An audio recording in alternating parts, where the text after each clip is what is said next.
History is a lie agreed upon. We are told civilization is a straight line of progress. But what if the past was actually more advanced than the present? From the subterranean crypts of Egypt to the wind-swept graves of Peru, we have found artifacts that shatter the timeline. Evidence that shouldn't exist. Did the Pharaohs possess electric light thousands of years before Edison? Did a race of non-human giants rule the coast of South America? These aren't just stories. We have the stone. We have the bones. And today, on Whispers of Mystery, we are analyzing the forensic proof. Prepare yourself. We are about to open the files that mainstream archaeology desperately tries to keep closed. Welcome to the Forbidden History. Let's begin. Our first case takes us deep into the Hathor Temple in Egypt. Not the main halls, but the claustrophobic, hidden crypts beneath the floor. Here, etched into the limestone, is a relief that looks impossible. Archaeologists call it religious art. Engineers look at it and see a blueprint. Dominating the scene is a giant bulb-shaped glass object. It is transparent, oblong, and large enough to require support. Inside the bulb, a snake stretches out in a wavy line. Mainstream scholars say this is a serpent god, but to a modern eye, it looks exactly like an electric filament.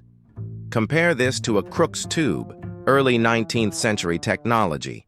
The wavy snake mirrors the discharge beam of high-voltage particles. The resemblance is uncanny. Look at the base. A lotus flower acts as the socket. A cable runs from this socket, trailing along the floor into a box that looks suspiciously like a battery or generator. The bulb is supported by a jed pillar. In mythology, it's the backbone of Osiris. In electrical engineering, it's a high-voltage insulator, essential for safety. The carving shows priests seemingly operating the device, handling it with caution. This wasn't worship. This depicts a technical operation. Here is the supporting evidence. Egyptian tombs are cut hundreds of feet into solid rock. They are pitch black, yet the walls are covered in intricate art. If they used torches, the ceilings would be covered in black soot. But they aren't. Mirrors reflect too little light. How did they see without smoke? The theory suggests these crypts were actually storage rooms for advanced technology, hermetic glass lamps that provided smokeless, clean light. Skeptics insist this is a symbolic myth, a creation story of a cosmic serpent emerging from a primordial lotus, a metaphor for life.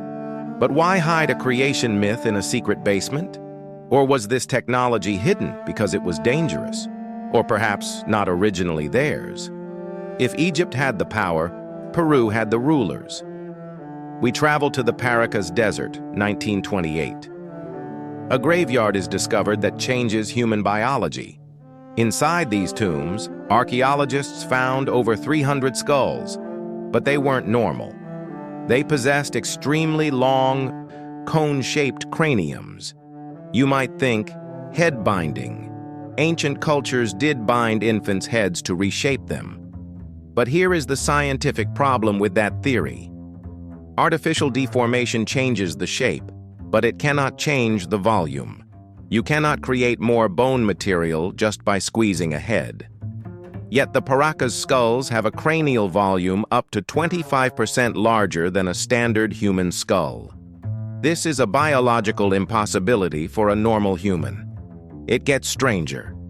These skulls are 60% heavier, with thicker skull bones than modern humans. Their skeletal structure was built to support this massive brain. They also display different suture patterns. Some Paracas skulls lack the sagittal suture entirely, a feature distinct from Homo sapiens. But the smoking gun is the DNA. Genetic analysis was performed on samples of hair and bone.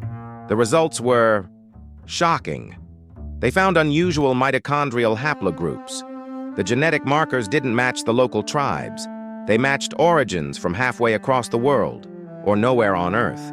These genetic markers are rarely seen in ancient South America. Who were these people? A lost royal bloodline? Or refugees from a lost civilization like Atlantis? They walked among us. They ruled over us. And then they vanished, leaving behind only their bones to mock our understanding of history. Connect the dots. In Egypt, we see the technology to harness energy. In Peru, we see a biological elite capable of advanced cognition. Were these isolated anomalies? Or are they fragments of a global network, a time when gods used technology we are only now reinventing? The Library of Alexandria burned. The Spanish conquistadors destroyed the records of the Americas. We have lost the instruction manuals. Some call it pseudoscience. They say the bulb is a flower and the skulls are just bound heads. But that requires ignoring the math, the volume, and the DNA. The evidence suggests we are a species with amnesia. We are walking through the ruins of giants, convincing ourselves we built it all. The Dendera Light Bulb remains a carving in the dark. The Paracas Skulls sit in glass cases, staring back at us. They are waiting for us to wake up. The official story is safe, it's comfortable. But if you want the truth, you have to be willing to look where they tell you not to. What do you believe? Was it ancient technology or just a myth? Are those skulls human or something else? I want your theories in the comments. We are digging deeper every week. If you don't want to miss the next revelation, destroy that subscribe button and ring the bell. You've heard the whispers. Now, go find the truth. This is Whispers of Mystery, signing off.